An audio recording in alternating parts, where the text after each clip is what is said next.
മതി.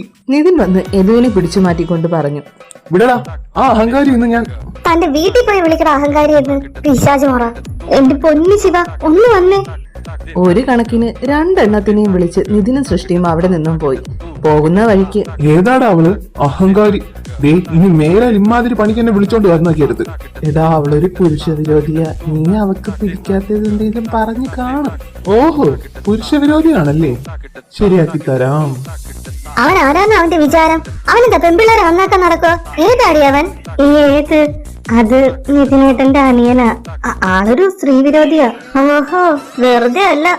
അതേസമയം അതേ പാർക്ക് അതേ 4 പേർ. മരത്തിന്റെ കീഴിൽ നിന്നും 2 പേർ ആരൊക്കെയാണെന്ന് ഞാൻ പറയേണ്ടതില്ലല്ലോ. ഇറുകിയ ജീൻസും ഒരു ബ്ലാക്ക് ആൻഡ് വൈറ്റ് ടീഷർട്ടുമാണ് ശിവയുടെ വേഷം. പതിവ് പോലെ അവൾ ഫോണിൽ എന്തോ വായിച്ചുകൊണ്ടിരിക്കുകയാണ്. ആണല്ല പെണ്ണല്ല അടിപൊളി വേഷം, പെണ്ണായാൽ കാണില്ലേ പേരിന് നാണം.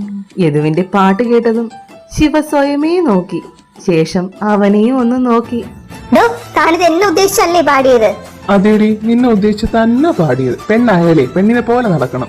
ആഹാ, പെണ്ണ് നടക്കേണ്ടത് എങ്ങനെയാണെന്ന് താനൊന്ന് കാണിച്ചു തന്നെ. എന്നാ ഞാൻ അതുപോലെ നടക്കാം. ആദ്യം താൻ പോയി തന്റെ കണ്ണൊന്ന് സ്കാൻ ചെയ്യാൻ നോക്ക്.